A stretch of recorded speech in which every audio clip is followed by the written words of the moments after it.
Myth number 3, though, is Tucson. It is shown to be untrue by Tucson. One of the things that I've always had to deal with whenever there was a shooting was, gee, if we'd only enforce the laws in the books. We don't need more laws, just enforce the laws in the books. You've all heard it. The guy in Tucson didn't break a single gun control law until he pulled the trigger. It was legal for him to buy a gun, even though he was dangerous enough to be kicked out of his community college, unreliable enough to be rejected by the Army. He was still, under our laws, allowed to buy a gun because we don't have a very broad definition of mental dangerousness or drug usage or other categories for prohibited purchaser. Not a very broad definition at all. He was also allowed to buy this 30-round extended ammunition magazine that used to be banned from 1994 to 2004, now legal to buy that, which means he was able to get off 32 rounds in under 15 seconds. Now, if he had practiced, he could have done it in 5 seconds. Boom, boom, boom, boom, boom, boom, boom, boom, boom, boom, boom, boom, boom. I mean, that's how it's coming out. Totally legal in this country. Police don't use that size of an ammunition magazine. Hunters don't use that size of an ammunition magazine.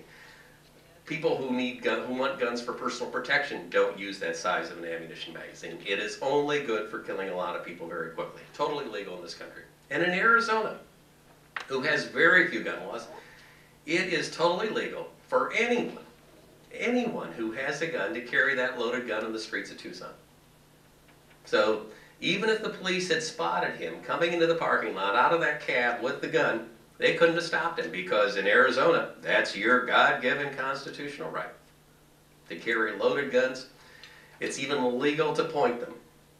It's only illegal to pull the trigger. Is this the kind of society we want? Tucson showed how weak the gun laws are. In this country, at the national level, we only have 3 sets of laws against restricting guns. Going back to 1934, Prohibition-era Al Capone, we restrict machine guns. Going back to 1968, Bobby Kennedy, Martin Luther King, we have restrictions on who can get guns. It's a narrowly drawn list. And going back to 1993, we have the Brady bill that says, let's not rely on felons and dangerously mentally ill people to tell us they're felons and dangerously mentally ill, let's do a background check. That's all we've got at the national level, and there's a lot of weaknesses in there. I mean, in the Tucson case, it not only showed the problem with this high-capacity magazine, it also showed the problems of the background check law. The law wasn't broad enough to cover him. But even if it had been broad enough to cover him, what are the odds that Arizona would have sent that information in?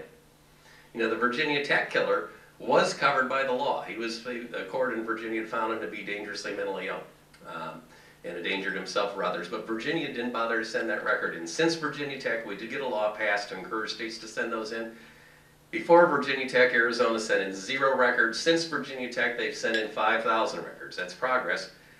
They estimate they have another 120,000 records to send in. So the odds in Arizona of a dangerously mentally ill person's name being in the background check system is 4 to 5%.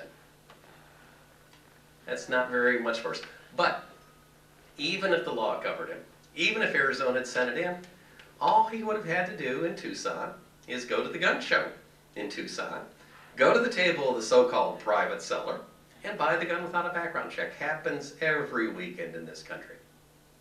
Our gun laws our lack of gun laws, make it really easy for dangerous people to get guns.